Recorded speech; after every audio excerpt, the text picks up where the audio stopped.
Are you aware that there are 4 ways to give according to the Bible?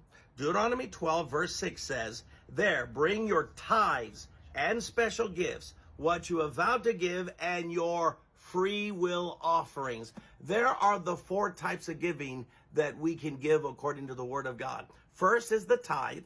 Second are special gifts. Third are vows and pledges. And finally, the fourth one is free will offerings. Now, people are surprised to find this in the Bible because some have been falsely taught that the Old Testament teaches tithing and the New Testament teaches free will offerings. Wrong. Both the Old and New Testament teaches tithing and free will offerings. Yet some people seem to exclude one over the other. I want you to notice the list that the apostle, or really the prophet Moses gives us. The list tells us clearly which is the most important of the gifts.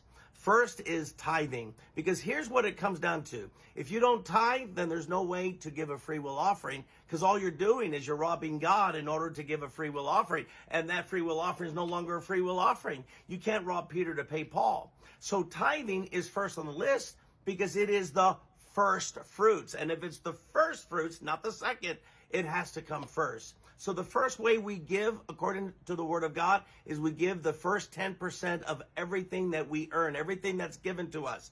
Then we can give special gifts. It's a special gift because it's not ordinary. It's not like a tithe where you do it every time you get a money or every time you get a gift from somebody.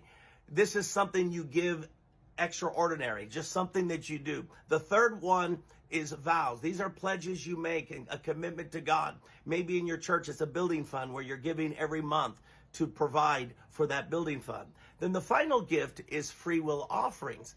Now, free will offerings are generally gifts given to the poor. We find that in 2 Corinthians chapter 9, when Paul is receiving a free will offering for the poor. And what does he say? Each one should give what he's decided to give. And so people will read 2 Corinthians 9 and they would say, well, free will offerings is not tithing. Well, of course it's not tithing. It's an offering to the poor, but it doesn't exclude the necessity of tithing. So when people say, well, I'm not under the law, therefore I don't have to tithe. Well, friend, if that's your argument, then you also don't have to give free will offerings because the law included free will offerings.